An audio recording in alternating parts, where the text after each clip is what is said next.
Bonjour, mon nom est Charles Morin, je suis pédiatre à la clinique de pédiatrie du Saguenay et aujourd'hui on va parler de la COVID-19 et de nos enfants.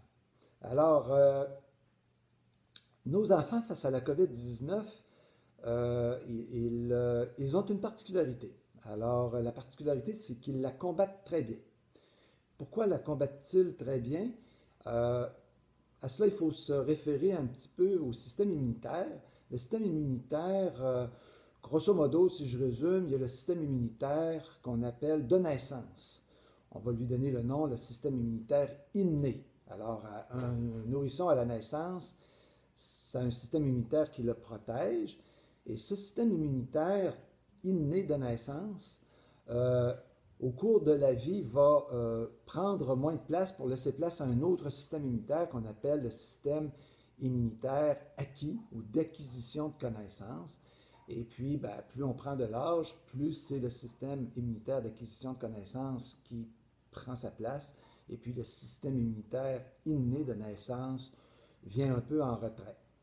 Euh, Cependant, pour la COVID-19, ben, c'est un virus que l'humanité n'a jamais vu. Alors, le système immunitaire de connaissance est peu utile et le système immunitaire inné de naissance est très efficace pour combattre la COVID-19.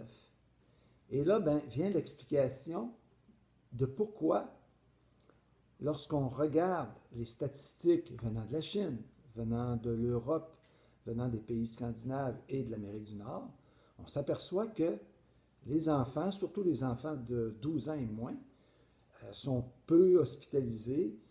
Il n'y a pratiquement pas de décès. C'est une très bonne nouvelle, c'est fantastique, mais c'est un fait. Et ce fait-là, euh, pays du Moyen-Orient, de l'Orient au Moyen-Orient, à l'Europe, à l'Amérique, il se répète toujours. Alors, on commence à être sur un terrain solide de ce côté-là. Donc, nos enfants ont un système immunitaire très bien adapté pour bien combattre cette maladie. La deuxième chose, on est peut-être là en terrain un petit peu plus incertain, mais quand même, je vais le mentionner, c'est que les enfants sont, transmettent beaucoup moins la maladie. Alors, qu'est-ce qui va arriver? On prend le langage là, de charge virale, mais bref, de ce que l'on croit comprendre jusqu'à maintenant, c'est que les enfants, lorsqu'ils ont le virus, ils l'ont en moins grand nombre et moins longtemps. Donc, ce sont des, ils sont, ils transmettent beaucoup moins le virus. Donc, ce ne sont pas des vecteurs importants de transmission de la COVID-19. Alors, en fonction de ça, ben, que penser du retour en classe, du déconfinement des enfants? Ben, je crois qu'il est logique de se dire, ben, si nos enfants, ne sont pas hospitalisés, il n'y a pratiquement pas de mortalité associée, ils combattent bien ce virus et ils ne sont pas des vecteurs de transmission de la maladie. Alors pourquoi les confiner? Pourquoi les isoler? C'est peu utile. Et ça peut même nuire à la santé des enfants. Alors il faut toujours un peu balancer un petit peu le tout. Alors là, probablement qu'on nuit plus que on nuit plus que ce qu'on fait du bien aux enfants en les confinant. Alors, je crois que d'ouvrir les écoles, d'ouvrir les garderies aux enfants, ça peut être un geste bénéfique et surtout euh, sans grand risque, tant pour les enfants que pour la population en général. Euh, des parents m'ont dit lors de conversations, ben, vous savez, nos enfants vont servir de cobayes, on les envoie au front. Non, pas vraiment.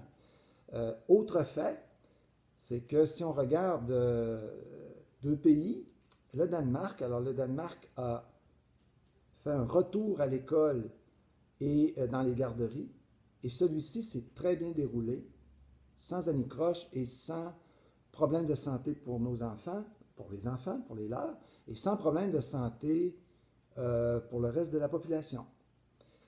Et Un autre exemple encore plus frappant, si je puis dire, c'est la Suède. Alors la Suède, eux, n'ont jamais confiné les enfants de 12 ans et moins.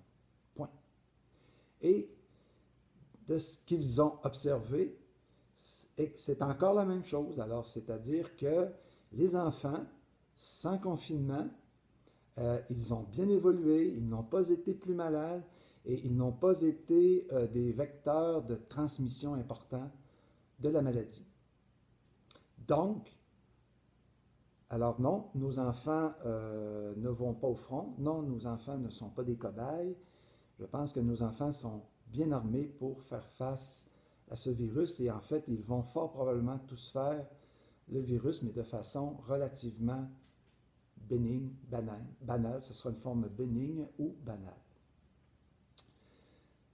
Finalement, peut-être un petit point pour moduler, c'est que l'enfant vit dans un environnement, il vit dans un environnement familial.